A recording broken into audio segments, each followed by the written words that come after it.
Hi everyone, let's talk about Wrestle Dynasty, which was a great show. A great show. Wrestle Dynasty. Yeah, guys. Yes, guys. Oh, yes, guys. Let's talk about it. So, Momo wannabe with Daka, I can't pronounce the name. Daka defeating Will Nightingale and Persephone and Athena for the International Women's Cup, which was a fun match to start the show. Let's talk about it. Momo Wannabe controlled the early going. This Mandolin, Persephone, and Athena with relative ease, and Willow Nightingale, however, receives till Persephone sends her out of the ring, and Fizzy after Fizzy fused with each hard-hitting competitors, giving it their all with Athena bowling style, ruthlessly cutting her opponents down and interrupting Willow Nightingale offense to Persephone, and Athena fought to take advantage of her distraction state as the Ring of Honor Women's Champion pins the AEW star and Mobile Wannabe. Hey, stable. I'll say it again. Hey, stable mate. I'll say it again. Hey, stable mate. The, I'll say it again. Stable mate. I can't pronounce the name. The clock, the clock pulls the ref out at the last second, and Athena aspirations for the International Women's Cup were undercut Russ with a swing from Momo Wannabe's bat and her sinister. I'll say it again. Momo Wannabe's bat and her sinister. I'll say it again. Sinister sunrise. I'll say it again.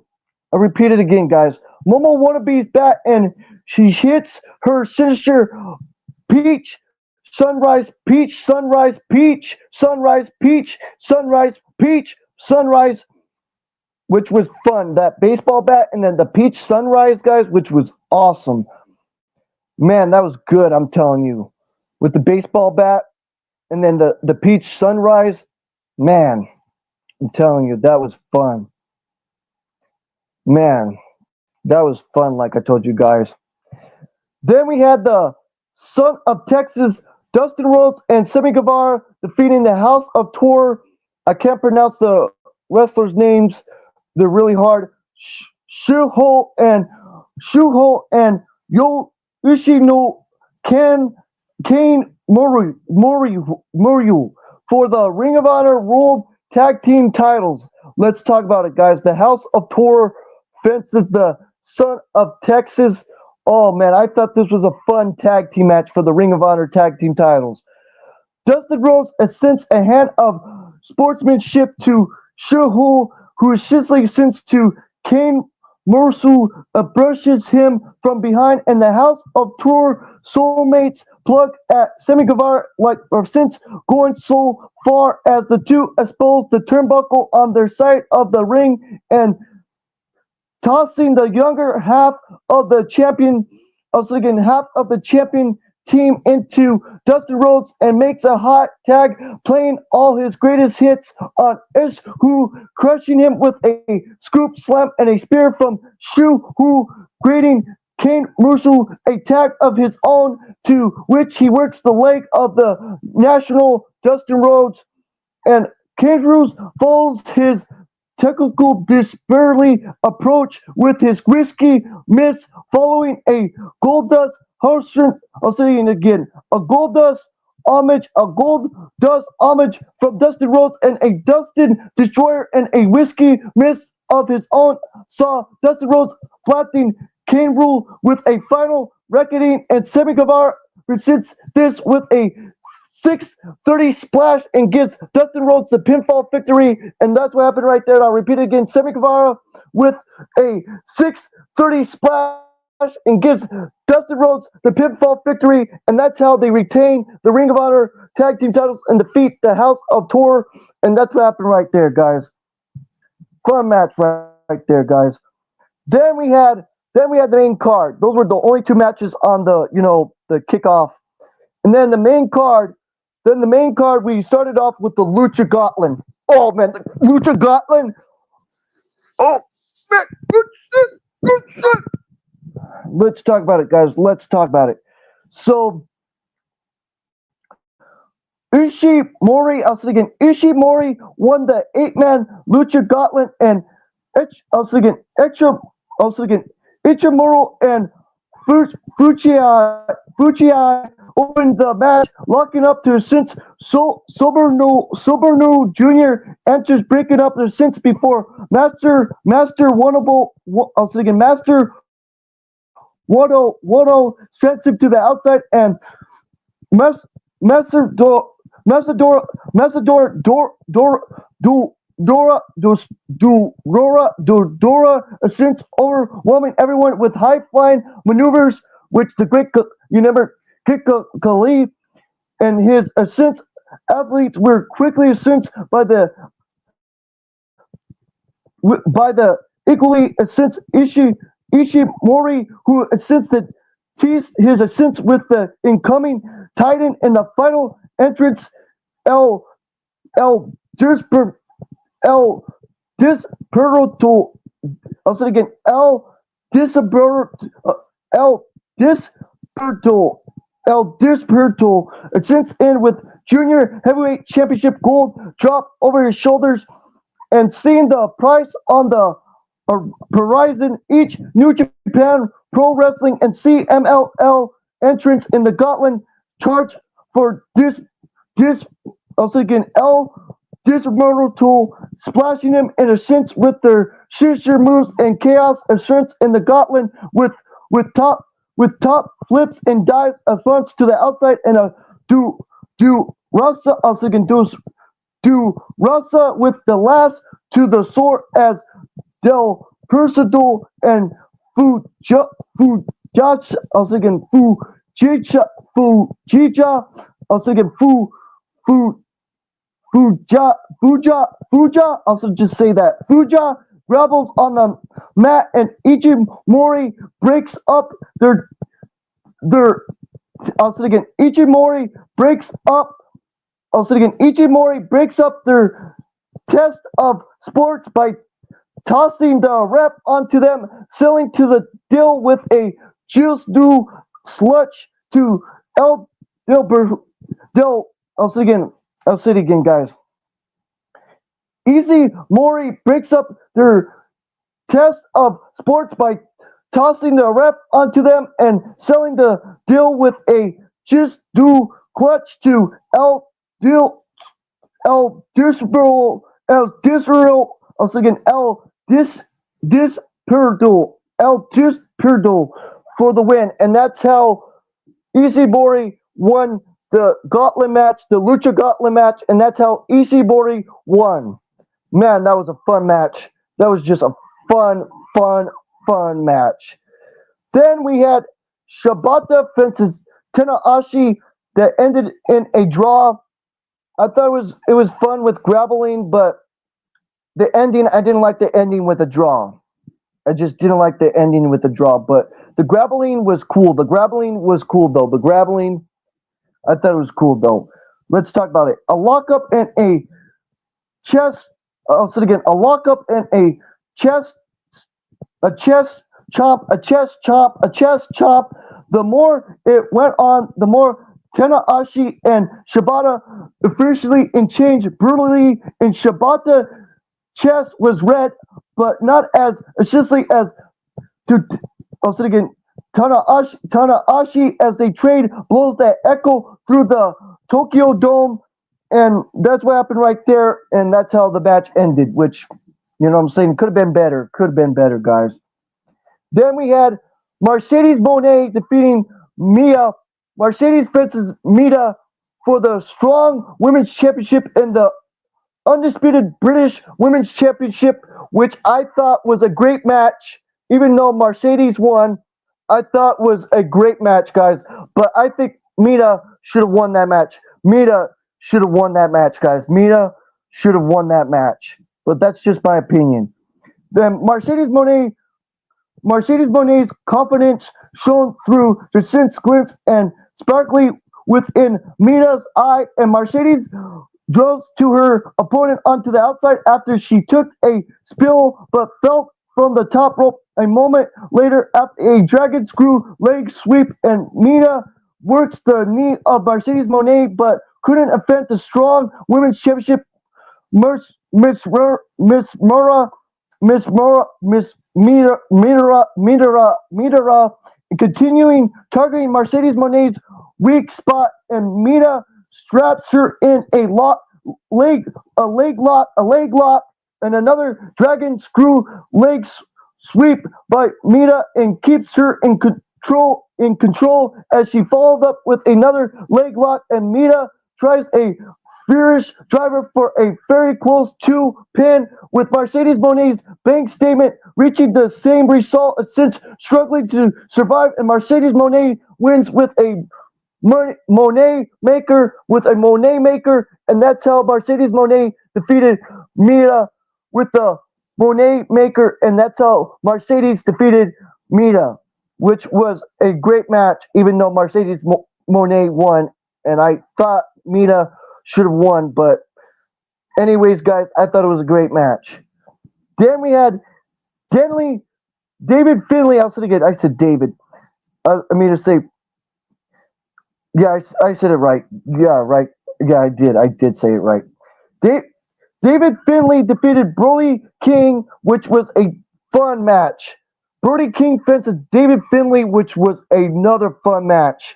Another fun match, guys, with Finlay and King. A fun match, guys. Let's talk about it. King, who since size through not since Finlay has since overwhelming him with Bruce strength, the sense of David Finlay serving him well enough, but Brody King moves essentially tossing David Finlay every which way, even into the steel barricade. This wasn't just a match of since furious. This was a match for David Finlay to survive. The overall worth feel of the War Dog was in disturbed condition and helpless, experiencing the abuse of Brody King as just do plants on the outside, and something awoke in David Finlay as he sticks back and poking Brody King in the eye and throwing himself completely into his larger opponent towards the barricade, and twice, and yet, despite of this renewed strength inside of the Bullet Club leader, David Finlay only made a small chip in the armor of Brody King. All he could do was kick out of a since pin, and since the former global heavyweight champion finds it in himself to unleash Oblivion and overkill to a since slay the giant Oblivion and an overkill to ultimately slay the giant, and that's how he won. And I'll say it again, guys: the Oblivion and an overkill to ultimately slay the giant, and that's how David Finlay defeated Brody King, which was fun. And I love those freaking throws that Brody King was doing to him. Those throws outside of the ring of the barricade. Brody King did a great job as well. Give it up to Brody King as well, man.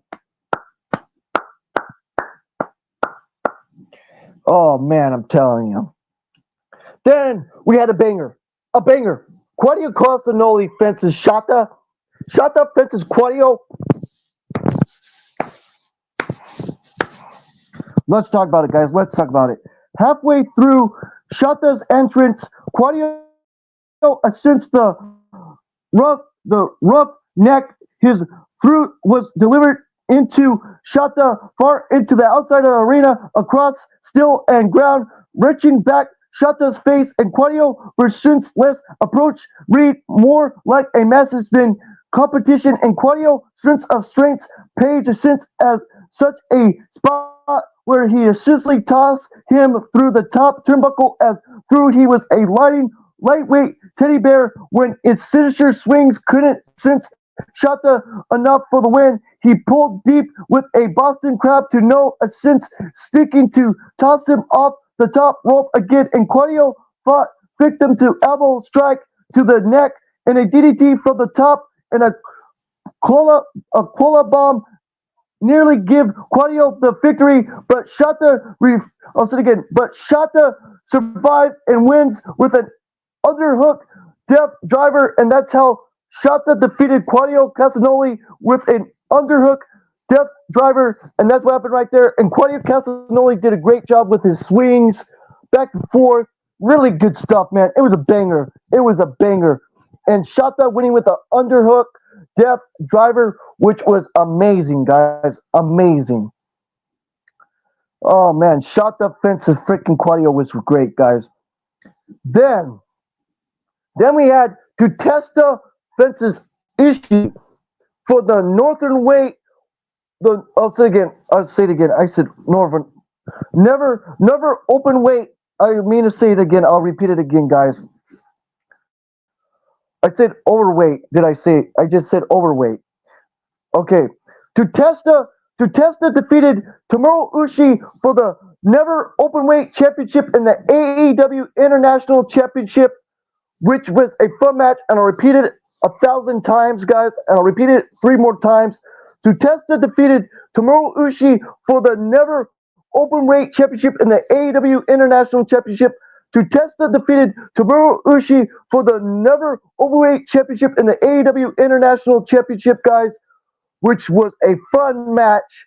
Let's talk about it. Tutesta faces Tomohiro Ishii for the never overweight championship in the AEW International Championship. Man, I'm telling you, good match right here. Let's talk about it, guys. Let's talk about this match with Tutesta and Ishii. Oh, man. Since Furious of the Since either man were able to accumulate the other without taking themselves out first. I'll repeat it again. I'll start from here, guys. Light Revenge Beast, Tutesta and Tomohiro Ishii tore into one another since of picks predators on neither disappearing for the most part. Tutesta first strikes and keep Ishii at bay, despite his densely inserts through a stretch of back and forth. And since Tutesta regained control, seriously a duplex and later a blue thunderbomb and a falcon arrow from the top rope since Ishii, but couldn't since a pinfall.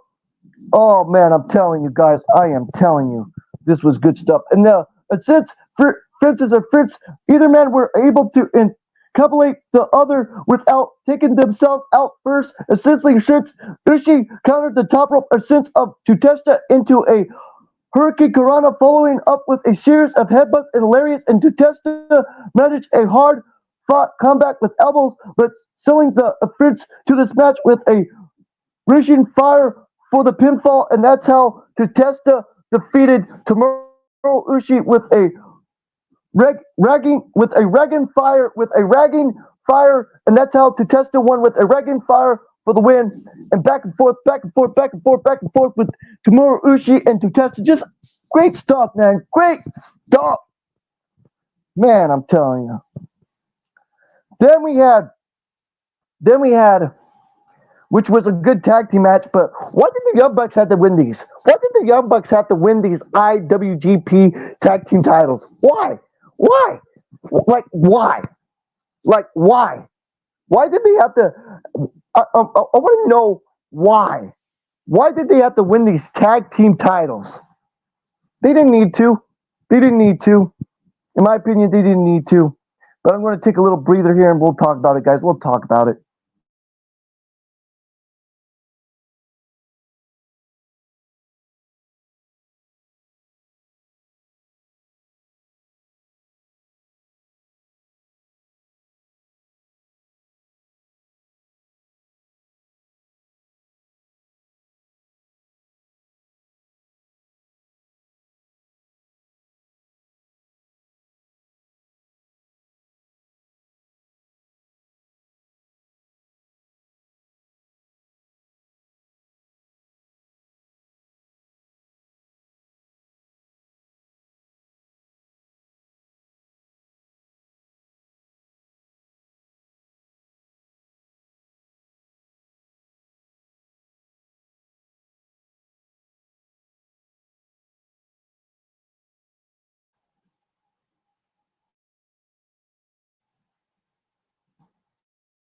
Okay, we're back, guys. Let's talk about it. The Young Bucks, Matthew Jackson and Nicholas Jackson defeated the United Empire, Great Okan and Jeff Cobb, and Low Ingressible del Japan, Naito and Takahashi for the freaking IWGP Tag Team titles.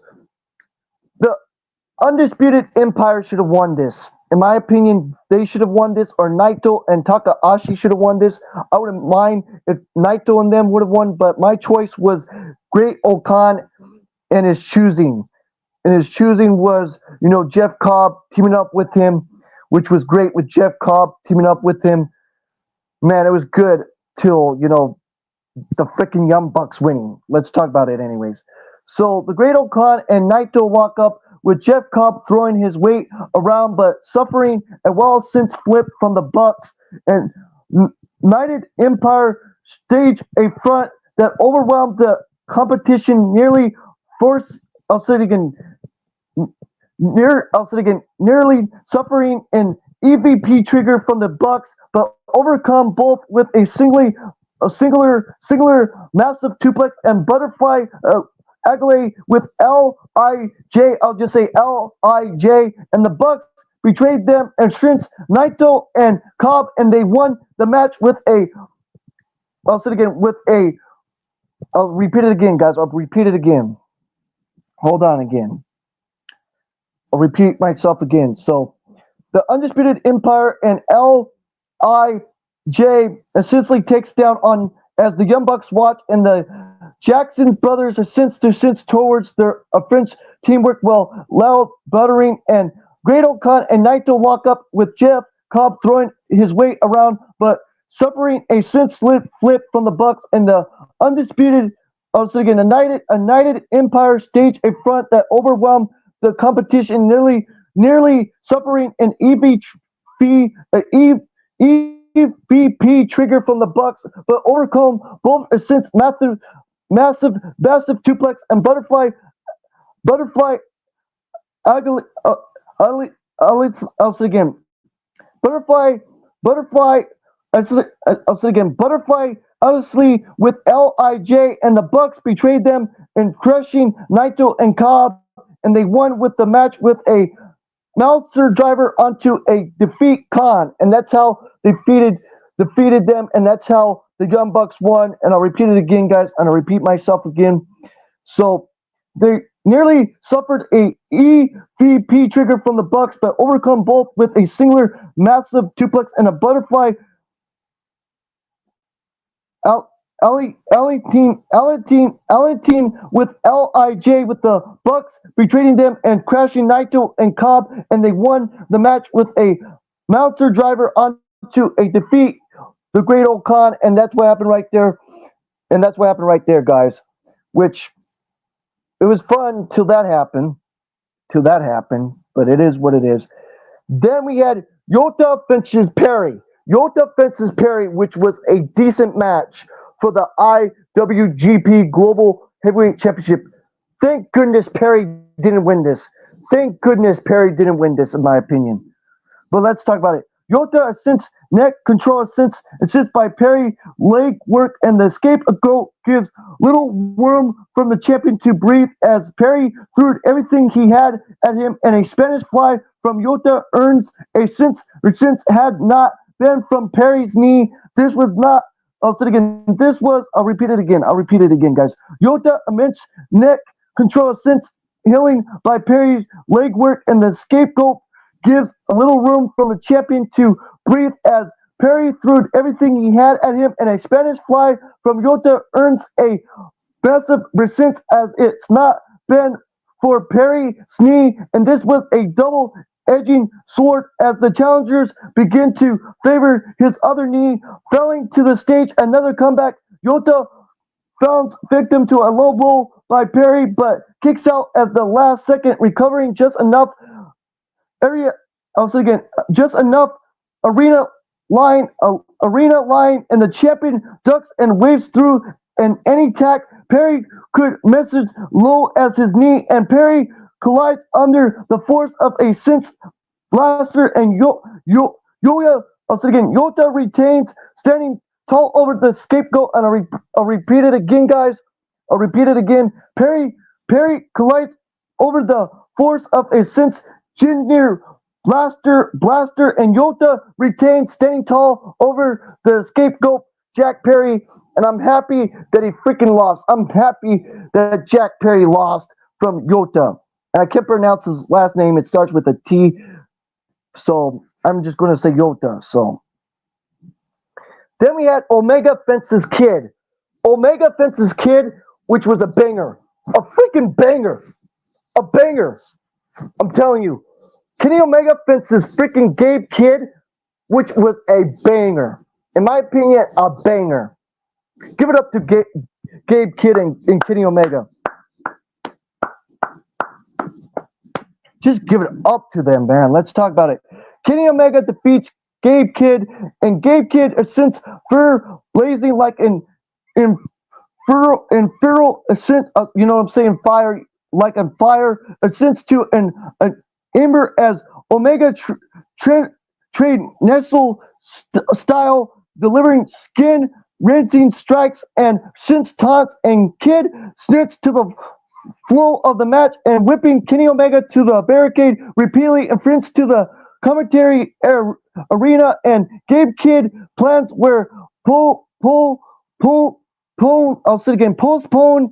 I'll say it again, Gabe Kid plans where postpone, and thanks to Kenny Omega driving him into the barricade, and Gabe Kid stage a group against the experience of Kenny Omega on the apron, but since for it by spilling onto the floor, and since it sits onto the floor and ramming since over a furious sneer to the barricade, and then the tables Gabe Kid sent earlier and bleeding guys, and then Gabe Kid could only watch as Kenny Omega soars through the Tokyo Sky.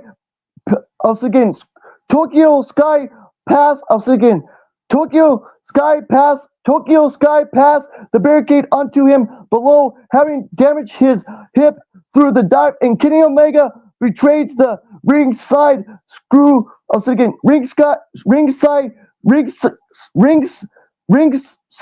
screw, leaving just enough time for Gabe Kid recover into a fury, since him almost saw me like. Yeah, his face looked like Sami, man, like a Sami, bro. I'm telling you guys, it looked like a Sami, bro, and sisters out there and everybody. Oh, man.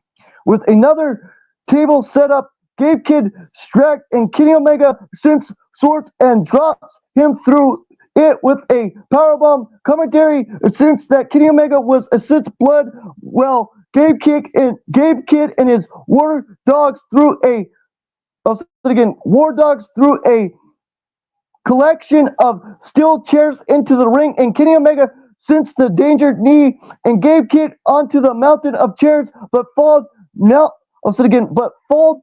I'll say it again. Gabe Kid onto the mountains of chairs, but fell soundly into a straight versal duplex onto the chairs, and he so hoped to offense the part versal with chairs to Omega lands one directly onto Gabe Kid's head, and Kenny Omega ascends from each of his signature moves from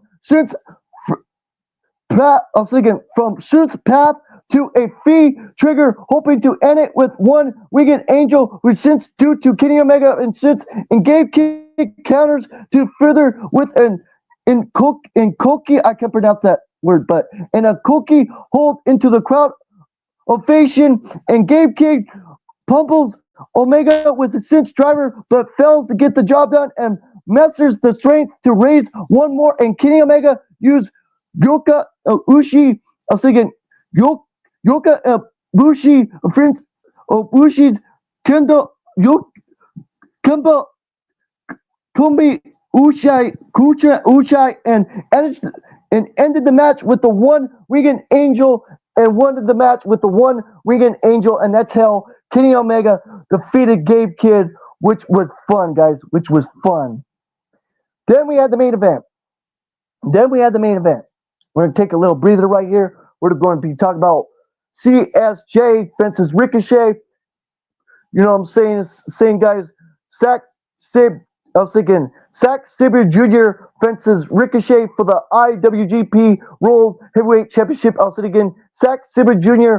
versus Ricochet. We'll talk about that here in a couple minutes or so, and I'll be right back, and we'll take a little breather, guys.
Okay, let's talk about it now, guys.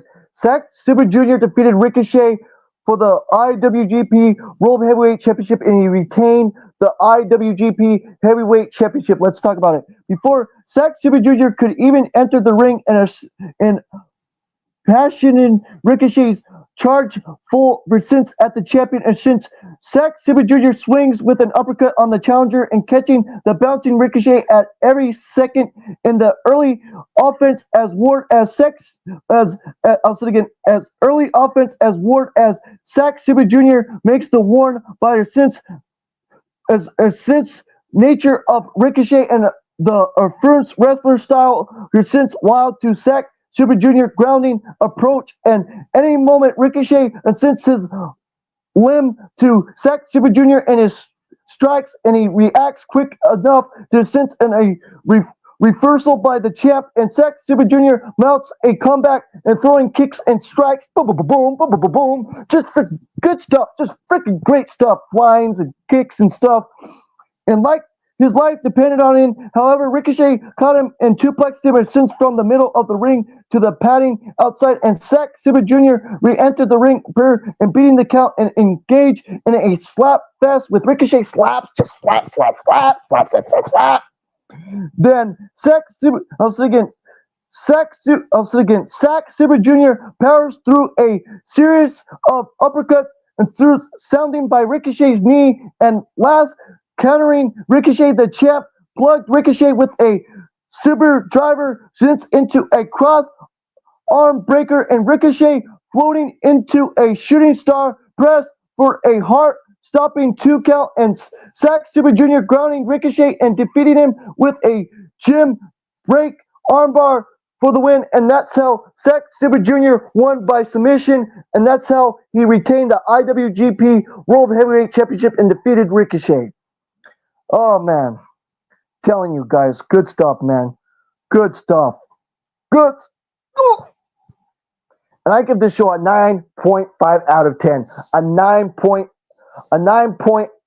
out of, I'll say it again, guys. I'll repeat it again.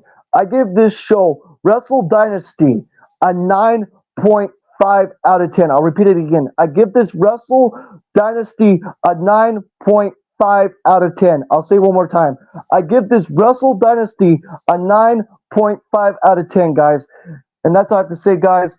And this is Christopher Jackson Denver. I'll say it again. This is Christopher Jackson Denver. Don't forget to like the video, subscribe to the channel, hit the notification bells as always, guys. I'll say it again. Hit the notification bells as always, guys. And this is Christopher Jackson Denver. I'll say it again.